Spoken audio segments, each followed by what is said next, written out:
Okay, and this one here is going to be the shot press that I go through. Each one of you are going to have to kind of decide on your own process, but do the same thing every time.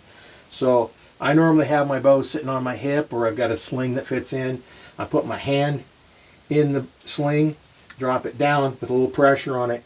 Now I'm going to lean a little bit forward and draw with my back muscles. And now I'm going to get my kisser button, touch the tip of my nose. I'm going to see my peep. Now I'm going to start taking my thumb over here and putting it on the target, or on the release. I'm going to put my pins where I want them to go. And now I'm just going to start aiming and keep pulling, pulling, pulling until it goes off. Okay, now we're going to go through the shot process. If you have a caliper type or wrist type, I'm going to use the one with the hook on it because that's what I'm used to using.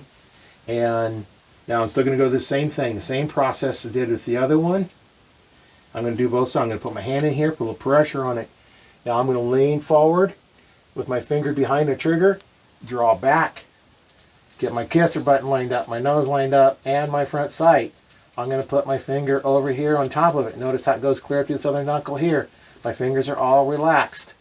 And I'm going to put pressure. Now I'm going to start aiming and pull the back muscles.